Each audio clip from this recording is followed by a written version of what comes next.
It does not scream. It smiles. It does not burn cities. It holds your hand, nods in agreement, and infects you without a sound. Stupidity, real, weaponized stupidity, is not just the absence of intelligence. It's a virus of the mind. It turns clarity into confusion, thought into reflex, awareness into obedience. It disguises itself as confidence, as certainty, as truth. You won't recognize it at first. Because it does not live in the uneducated, it thrives in professors, in doctors, in leaders, in the people we trust most. People who once questioned everything, but now parrot slogans they barely understand. This is not a joke, and it is not new. A mind can be alive one moment and colonize the next. Imagine this. A brilliant scientist starts defending ideas they once debunked. A kind teacher begins preaching division. A loving parent shares lies that could hurt their own children. These are not evil people. They are infected. And the worst part, they don't know it. Because stupidity, real stupidity, does not look stupid. It looks normal. It smiles. It says all the right things. And when enough minds surrender, the world begins to rot from within. Not with fire, but with comfort. But here's where it gets terrifying. This is not happening to them. It's happening to us, to you, to me, right now. And what if the greatest threat to humanity is not war, is not hatred, but ordinary people who have stopped thinking? One man saw it coming. He watched his society transform, not through violence, but through intellectual decay. From his prison cell, awaiting execution, he wrote a warning so disturbing it was almost forgotten. Until now. So the real question is, what if you are already infected? It does not break the door down. It slips through the cracks. You don't hear it coming because it does not come all at once. It creeps in like fog, soft, silent, unassuming, until everything inside you feels familiar, but none of it is yours anymore. Imagine this. A man wakes up in his apartment, same place, same routine. He brushes his teeth, checks the news, scrolls through updates. But something's off, not loud, not obvious, just off. The thoughts in his head, they feel slightly scripted. The opinions he shares, not questioned, just repeated. He nods in conversations, but not because he agrees. He doesn't know why he agrees. He assumes he still thinks for himself. But thinking has long been outsourced, drip by drip, to the crowd. This is the invisible takeover. No brainwashing, no violence. Just subtle pressure. 1,000 tiny harmless compromises stacked on top of each other, until a person's thoughts no longer belong to them. How does it start? Not with stupidity, but with fear. Fear of standing out. Fear of seeming difficult. Fear of being wrong. And so we conform, not because we believe, but because we want to belong. We repeat slogans, not because we understand them, but because they're safe.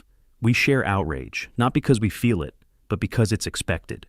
We believe things because they are repeated, not because they are true. Over time, the mind adapts. The brain, designed for survival, begins to conserve energy. Why wrestle with complexity when certainty is handed to you? And this is where stupidity takes root, not as idiocy, not as ignorance, but as emotional surrender. We think of stupidity as a failure of intellect, but what if it's something worse? A failure of will, a refusal to wrestle, a silent agreement to never question again.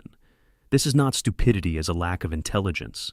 This is functional stupidity, high IQ obedience, polite insanity. It's the teacher who knows better, but won't speak up. It's the executive who senses something's wrong, but signs anyway. It's the citizen who feels the dissonance, but scrolls past. They don't feel stupid, they feel safe. And that's how the infection spreads. Because stupidity is not loud, it does not debate, it nods, it smiles, it complies, until the whole room is infected, and no one remembers what thinking felt like. He was not a theorist in a university. He was a man awaiting execution in a Nazi prison. No podium, no classroom, just concrete walls, cold silence, and time.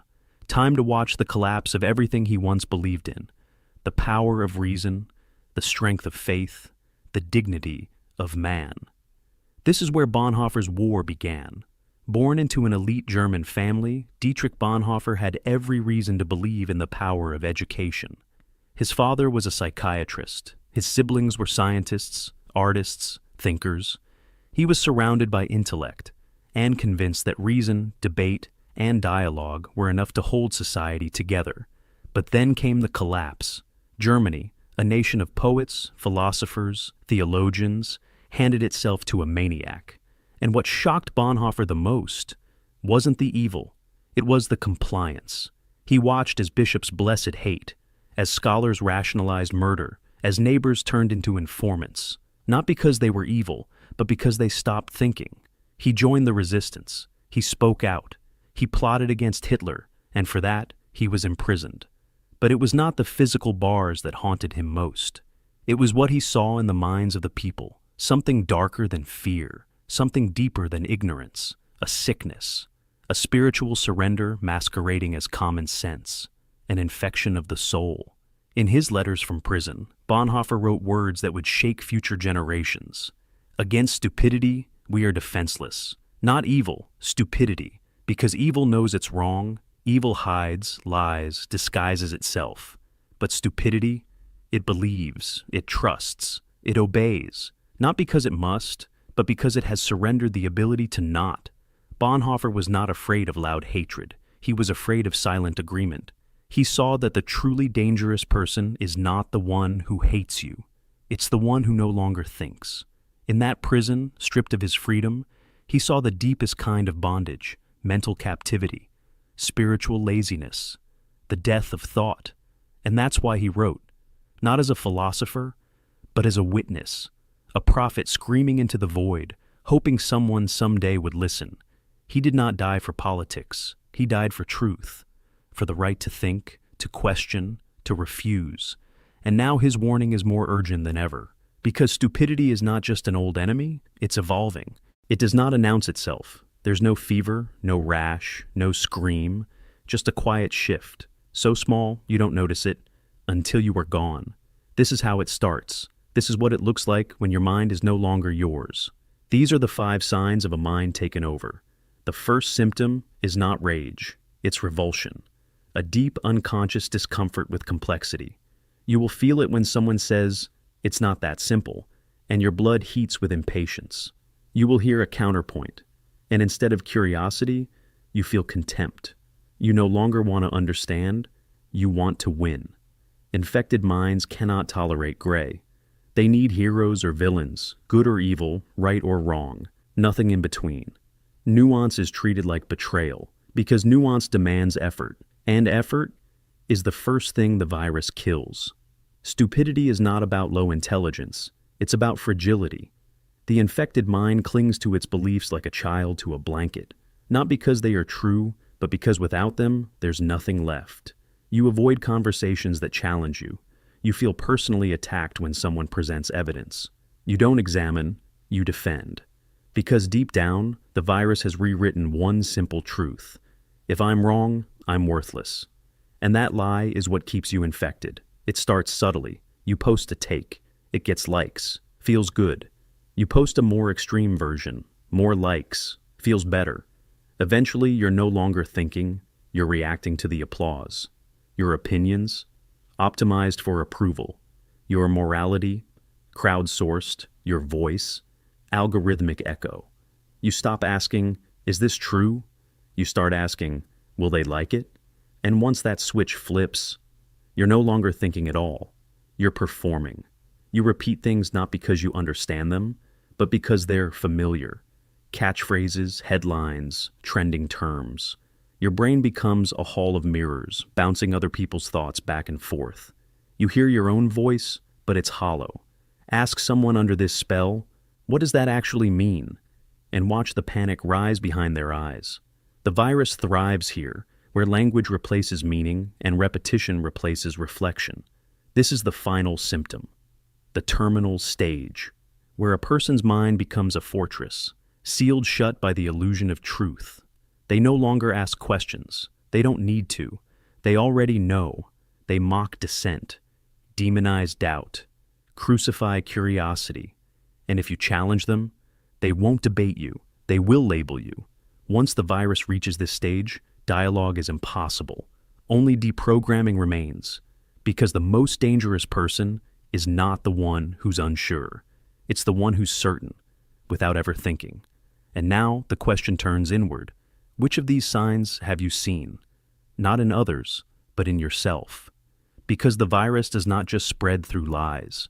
It spreads through comfort. And comfort is how the infection hides. Evil knows it's evil. It sneaks, it lies, it hides in shadows. Evil is deliberate, it calculates, it manipulates. Even the most monstrous acts are done with some awareness that they are wrong. But stupidity? Stupidity doesn't hide. It smiles. It shows up on time. It wears a badge. It follows the rules. It thinks it's doing the right thing. And that's what makes it so terrifying. Evil can be resisted because evil creates tension, a moral reflex, a gut instinct, an inner recoil. But stupidity? Stupidity disarms you. It doesn't shout. It nods. It doesn't burn down buildings. It fills out forms. It's the police officer just doing his job. It's the bureaucrat stamping a death order without reading it. It's the citizen who applauds injustice, not out of hate, but out of blindness. Bonhoeffer understood this. He said, "Evil carries within itself the seed of its own destruction, but against stupidity, we are defenseless." You can expose evil with truth. You can provoke guilt, create resistance. But stupidity? It shrugs. It doesn't understand. And worse, it doesn't want to understand. It will destroy everything around it while believing it's saving the world. It will repeat the lie, louder, prouder, the more evidence you provide. And if you try to wake it up, it will laugh at you. Because stupidity has no conscience. Not because it's cold, but because it's asleep. This is why stupid people can be kind, generous, friendly, even loving, and still terrifying. Because the virus has taken the wheel, and kindness in the hands of stupidity can cause more destruction than cruelty ever could. This isn't an insult. This is a warning. Evil is a threat we can see. But stupidity? Stupidity walks beside you. It eats with you. It becomes you. The moment you stop thinking. And by the time you realize it, it's already smiling through your face. Once upon a time, stupidity spread slowly. One person, one group, one generation at a time. But now, it spreads at the speed of a scroll. Stupidity has evolved. It's no longer a human weakness. It's a system, designed, refined, and scaled by machines. Welcome to the age of algorithmic ignorance. The new virus doesn't need propaganda ministers or public executions. It has engagement metrics. It doesn't suppress ideas. It overwhelms them. It floods your feed with what you already agree with, louder, faster, angrier, until all that remains is your own reflection, screaming back at you. You think you're being informed. You're being conditioned to feel instead of think, to react instead of reflect, to obey your emotions instead of challenge your assumptions. And here's the terrifying truth. It works. Social media platforms don't need to lie to you. They just need to make truth less convenient than fiction. Because stupidity doesn't require deception. It only needs distraction. Think of it like this. You click a video that makes you angry. You watch until the end. The algorithm smiles. It shows you 10 more just like it. It doesn't care if the information is true. It cares that you didn't stop watching. And so, the virus spreads. Not with malice, but with math. The platforms are optimized for addiction, not accuracy. And what gets the most clicks? Certainty, outrage, simplicity. The perfect breeding ground for stupidity. And the more time you spend inside that echo chamber, the more you lose your capacity to question what's outside it. This is the modern mutation. Stupidity. That doesn't look like stupidity. It looks like activism. It looks like confidence. It looks like you being right all the time. But it's not you thinking, it's a machine thinking for you, using your own biases as fuel. Even worse, these systems learn faster than we do. They adapt. They know your triggers. They know what keeps you scrolling, sharing, shouting, all while thinking you're informed. But you're not informed. You're fed.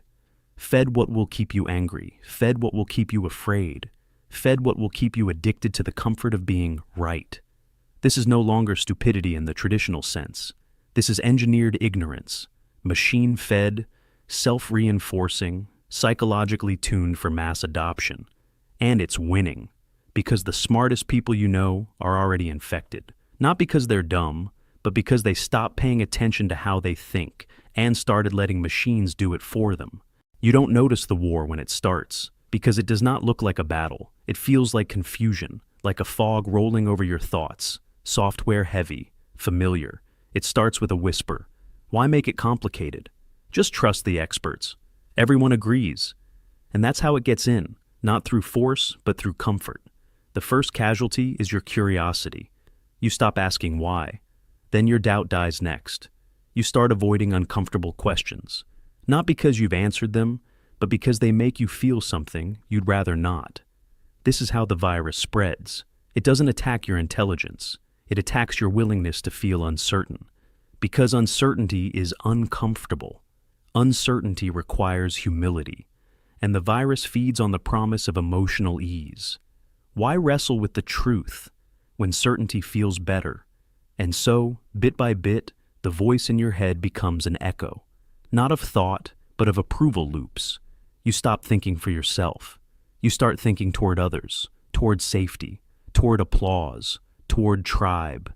And you don't even know it's happening, because it feels like growth, like confidence, like strength. But it's not strength, it's simulation. A mask of conviction, hiding the absence of reflection. This is where the self-justification mechanism kicks in. Every time a new doubt surfaces, your brain shuts it down with ease. I already looked into that. That source isn't credible. It's just a conspiracy. Everyone else is on board. I must be right. The more doubt you suppress, the more righteous you feel. And righteousness is addictive. It replaces nuance. It replaces nuance with pride. It turns disagreement into offense. It turns differing views into threats. And in that moment, the exact moment you stop listening, stop feeling the tension of doubt, stop questioning your beliefs, your mind becomes theirs. You'll speak in their phrases, repeat their slogans, react with their instincts. You'll still use your voice, but the thoughts won't be yours anymore, because the real war isn't over facts. It's over your relationship to truth itself. Stupidity isn't just misinformation. It's malformed identity. It convinces you that your beliefs are you, so that letting go of them feels like death. And the virus knows this. That's why it doesn't argue. It merges. It becomes you. Until the moment you challenge it, you feel like you're betraying yourself. That's the final stage of infection, when the thought parasite guards itself with your own ego. So the real question is not, are you smart enough to resist? It's, are you brave enough to doubt yourself? Because this war isn't fought in the streets. It's fought in silence, in solitude, in the dark space between the belief and the voice that dares to question it. There comes a moment, quiet, cold, and unannounced, when you realize you were never truly thinking. You were performing, pleasing, nodding. Not because you were stupid, but because the person you feared disappointing was the same one who first taught you what truth meant. Your peers, your tribe, your algorithm. This is the final test. Not everyone takes it. Most will stay in the cage, decorated with memories, guarded by guilt, justified by tradition. But a few, they choose to leave, and they never come back the same. This is your moment. You're not a child anymore. You don't need permission to grow, to doubt, to speak, to leave, to think. You don't need to keep sacrificing yourself on the altar of certainty and comfort, because a truth that demands obedience is not truth. It's control. And that is exactly what Bonhoeffer saw. Not in theory, but in blood. He watched his country collapse not from bombs or bullets, but from the inside, from minds surrendering themselves in exchange for simplicity, belonging, and peace. He did not just write. He did not just warn. He resisted. He questioned. He refused, even when it cost him everything. On April 9th, 1945, just weeks before Germany surrendered, they hung him, a theologian, a rebel, a thinker. His last words, "This is the end. For me, the beginning of life." He did not mean biological life. He meant something else. the life that begins when the mind is no longer chained, when thought becomes sacred again. That life is yours to choose. But make no mistake, thinking is no longer an intellectual act. It's a psychological rebellion, a spiritual defiance. In a world engineered to sedate you, to spoon-feed you pre-approved thoughts, to punish discomfort and reward performance, to make you afraid of your own mind, the simple act of pausing, questioning, and saying, "I don't know," is a revolution. So the question now is no longer theoretical. It's personal. It's urgent. It's yours. Will you guard your own mind, or will you surrender it, smiling, nodding, scrolling, while believing you're still free? If this made you uncomfortable, good. That's where real thinking begins. Not in the safety of agreement, but in the friction of doubt. Bonhoeffer did not die so we could quote him. He died so we could wake up, so we could question not just the world, but ourselves. And if you're still here, it means you're one of the few, the ones who refuse to let their mind be colonized by noise. So, here's what you can do next. Subscribe if you believe thinking is worth defending. Comment with one belief you're willing to question this week, and share this with someone who's not afraid to face the uncomfortable. Because in an age of artificial stupidity, every mind that thinks for itself becomes a threat to the system. Stay sharp, stay awake, and never, never give your mind away for free. This is Psyphos, where minds are not fed, they are forged.